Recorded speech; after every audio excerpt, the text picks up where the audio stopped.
کیا آج بھی کچھ لوگ دجال سے رابطے میں ہیں؟ Dajjal, remember, is no great beast, he's a man. And of course, the Prophet sallallahu alayhi wa sallam says, Al-A'war, he is blind in one eye. وہ پورے اسرار جزیرہ کہاں ہے؟ آج گوگل میپ میں یہ جزیرہ دکھائی کیوں نہیں دیتا؟ And of the things that the Prophet sallallahu alayhi wa sallam relates to us was this, that he also said, Dajjal will come. وہ لوگ اس جزیرے پر کیسے پہنچے؟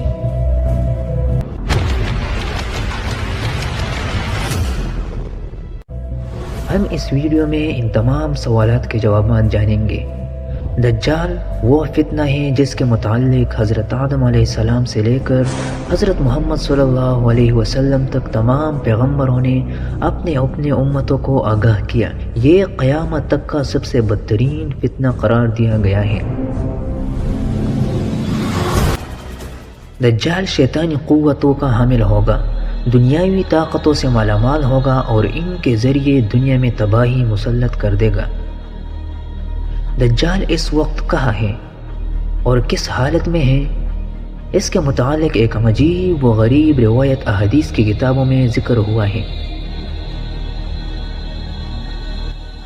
لہذا حضرت فاطمہ بن قیس رضی اللہ تعالیٰ عنہ سے روایت ہے کہ ایک دفعہ رسول اللہ صلی اللہ علیہ وسلم نماز کے بعد ممبر پر تشریف لائے اور فرمایا کہ تمیم داری پہلے نصرانی آدمی تھے، وہ آئے اور مسلمان ہو گئے اور مجھ سے ایک قصہ بیان کیا ہے جس سے تم کو میرے اس بیان کی تصدیق ہو جائے گی جو میں نے کبھی دجال کے متعلق تمہارے سامنے ذکر کیا تھا۔ تمیم داری نے بتایا کہ وہ ایک بڑی کشتی پر سوار ہوئے جس پر سمندر میں سفر کیا جاتا ہے، اور ان کے ساتھ قبیلے لخم اور جذام کی 30 آدمی اور تھے۔ سمندر کا طوفان ایک ماہ تک ان کا تماشا بناتا رہا۔ آخر کار سمندری سفر کے دوران مغرب کے جانب ایک جزیرے پر ان کی نظر پڑی، جس کو دیکھ کر وہ بہت مسرور ہوئے اور چھوٹی کشتیوں میں بیٹھ کر اس جزیرے پر اتر گئے۔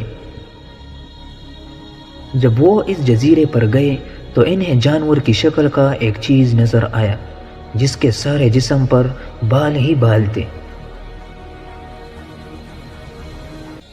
لوگوں نے اس سے کہا، کم بخت تو کیا بلا ہے؟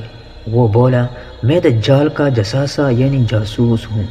اس گرجے میں چلو، وہاں ایک شخص ہے جس کو تمہارا بڑا انتظار ہے۔ ہم لپک کر اس گرجے میں پہنچے تو ہم نے ایک بڑا قوی ہیکل شخص دیکھا کہ اسے قبل ہم نے ویسا کوئی شخص نہیں دیکھا تھا۔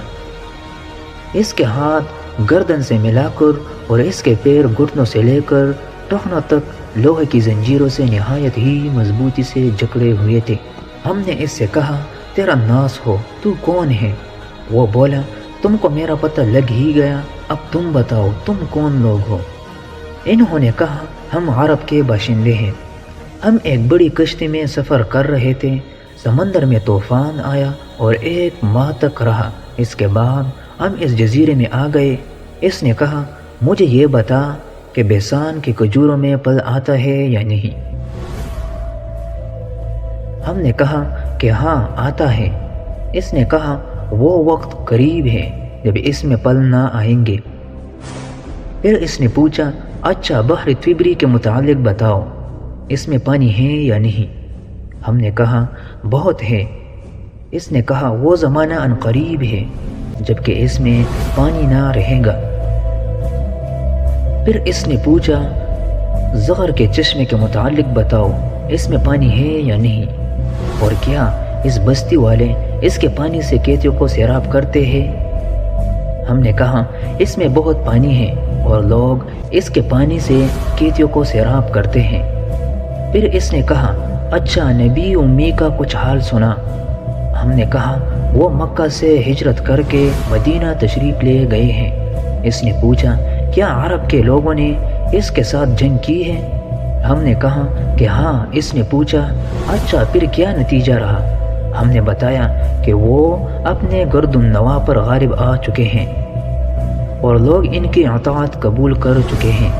اس نے کہا، سن لو کہ عربوں کے حق میں یہی بہتر تھا کہ وہ ان کی اطاعت کر لے، اور اب میں تم کو اپنے متعلق بتاتا ہوں، میں مسیح الدجال ہوں۔ اور وہ وقت قریب ہے جب کہ مجھ کو یہاں سے باہر نکلنے کی اجازت مل جائے گی۔ میں باہر نکل کر تمام زمین پر گھوموں گا۔ 40 دن کے اندر اندر کوئی بستی ایسی نہ رہے گی جس میں داخل نہ ہوں گا سوائے مکہ اور مدینہ کے۔ ان دونوں مقامات میں میرا داخلہ ممنوع ہے۔ نبی علیہ السلام نے اپنا عصا مبارک منبر پر مار کر فرمایا، یہ طیبہ ہے، یہ طیبہ ہے۔ میں تم کو یہی بتایا کرتا تھا، جان لو کہ دجال نہ شام کے سمندر میں ہے اور نہ ہی یمن کے سمندر میں، بلکہ وہ مشرق میں ہے۔ اور نبی علیہ السلام نے مشرق کی طرف ہاتھ سے اشارہ فرمایا۔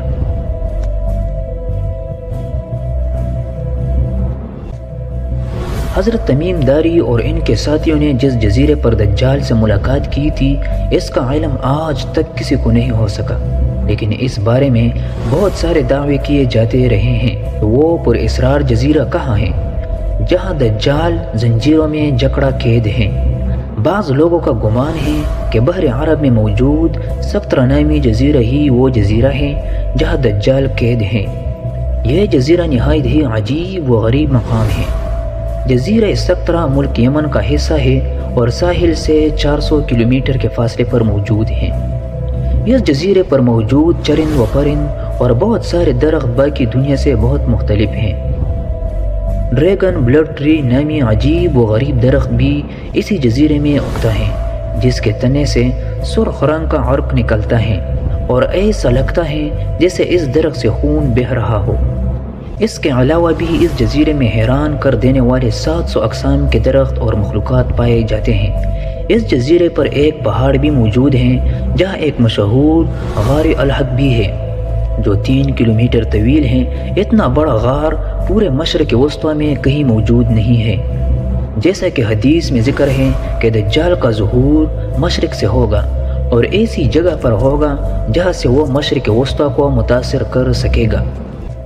لہٰذا ان تمام نشانیوں کی وجہ سے لوگ اس جزیرے کو دجال کا جزیرہ قرار دیتے ہیں، جبکہ کچھ لوگ بحری اوقیانوس یعنی اٹلانٹک اوشن میں موجود برمودا ٹرائنگل کو ہی دجال کا جزیرہ قرار دیتے ہیں۔ And of course, the Prophet ﷺ says, Al-A'war, he is blind in one eye. یہ وہ علاقہ ہے جہاں کمپس کام کرنا بند کر دیتے ہیں۔ وہاں جانے والے جہاز اور کشتیاں بھی واپس نہیں آتے اور یہاں بہت سارے حادثات رونما ہو چکے ہیں۔ برمودا ٹرائنگل میں پیرا نارمل یعنی جنوں اور بھوتوں سے متعلق واقعات پیش آتے رہتے ہیں۔ اس علاقے میں اکثر سمندری طوفان آتے ہیں اور اونچی اونچی سمندری لہریں چلتی ہیں۔ برمودا دراصل کسی ایک جزیرے کا نام نہیں، یہ ایک تکون نما علاقہ ہے جس کے اندر 300 سے زیادہ غیر آباد اور سنسان جزیرے موجود ہیں جہاں آج تک انسانوں نے قدم نہیں رکھا ہے۔ اس برمودا ٹرائنگل پر کی گئی تحقیقاتی رپورٹ کو بھی آج تک شائع نہیں کی گئی ہے۔ یوں لگتا ہے کہ دنیا کی حکومتوں کو اس کی اجازت نہیں۔ مشہور مصری محقق داؤد عیسیٰ کے مطابق برمودا تکون کا ایک بڑا حصہ دجال کے زیر استعمال ہے۔ اس نے باقاعدہ وہاں پلے نما محل بنا رکھے ہیں جو تکون کی شکل میں موجود ہیں۔ تاریخ میں دجال کے جزیرے کے متعلق ایک مشہور دعویٰ عثمانی امیر البحر اور جغرافیہ داں پیری رئیس کا ہے، جس نے خلافت عثمانیہ کے دور میں دنیا کا ایک نقشہ تیار کیا تھا۔ اس نقشے کو اگر ہم دیکھیں تو اس میں ایک پراسرار مقام کی نشاندہی کی گئی ہے جہاں اس نے ایک عجیب مخلوق کی تصویر بھی دکھائی ہے جو آدھا انسان اور آدھا جانور کی طرح نظر آتا ہے، جسے لوگوں نے دجال قرار دیا ہے۔ ترکی کے ایک مشہور مصنف قرسان برقان نے اپنی ایک کتاب میں لکھا ہے کہ دجال ایک جزیرے میں قید ہیں جہاں سے وہ اپنے پیروکار یعنی امریکہ اور اسرائیل کو ہدایت دیتا ہے اور امریکہ اور یہودیوں کی بحری جہازیں اس جزیرے تک جاتی ہیں، جہاں وہ اس گرجے میں دجال سے ملاقات کرتے ہیں اور انہیں بتایا جاتا ہے کہ آگے کیا کرنا ہے، لیکن یہ معلومات اتنا خفیہ ہوتی ہیں کہ آج تک کوئی بھی یہ نہیں جان پایا کہ یہ جزیرہ کہاں موجود ہے۔ برقان نے لکھا ہے کہ وہ جزیرہ برمودا تکون میں ہی ہے کیونکہ برمودا ٹرائنگل میں ایک ایسا جزیرہ موجود ہے جہاں ایک بڑا گرجا پایا جاتا ہے اور جہاں کسی کو بھی جانے کی اجازت نہیں ہے، اور اگر کوئی وہاں داخل ہونا چاہے تو وہ وہاں سے واپس کبھی نہیں آ سکتا۔ یہ جزیرہ کوئی عام جزیرہ نہیں، یہی وجہ ہے کہ گوگل میپ میں اس جزیرے کی لوکیشن نہیں ملتی ہے۔ کئی لوگوں نے یہ دیکھنے کا دعویٰ بھی کیا ہے کہ اس جزیرے میں امریکی بحری بیڑے داخل ہوتے ہیں۔ عیسیٰ داؤد نے اپنی کتاب میں لکھا ہے کہ دجال زمانے قدیم سے بحر القاہر کے ان غیر آباد اور ویران جزیروں میں رہتا تھا، اور حضور علیہ السلام کے وصال تک وہ بیڑیوں میں جکڑا ہوا تھا، مگر آپ علیہ السلام کی وفات کے بعد اس کی بیڑیاں ٹوٹ گئی اور وہ آزاد ہو گیا، مگر اسے خروج کی اجازت نہیں۔ لہٰذا اب وہ برمودا ٹرائنگل کے قریب ویران جزیروں میں رہتا ہے اور وہاں سے اپنی دجالی قوتوں اور پیروکاروں کے ذریعے خروج کی تیاریاں کر رہا ہے۔ یہ جزیرہ بنیادی طور پر دجال کا ہیڈ کوارٹر ہے، جہاں سے وہ تمام تدابیر کرتا ہے اور شر پھیلاتا ہے۔ اب ان جزیروں میں دجال کا جزیرہ کون سا ہے، اس کا صحیح علم صرف اللہ تبارک و تعالی کو ہی ہے، اور اپنے مقررہ وقت پر اللہ کے حکم سے دجال ان جزیروں سے نکل کر انسانی آبادی کی طرف آ جائے گا، جو ہمارے لیے ایک آزمائش اور فتنہ ثابت ہوگی، جس فتنے سے بچنے کے لیے نبی آخر الزمان حضرت محمد علیہ الصلوۃ والسلام نے ہمیں راہ دکھایا ہے۔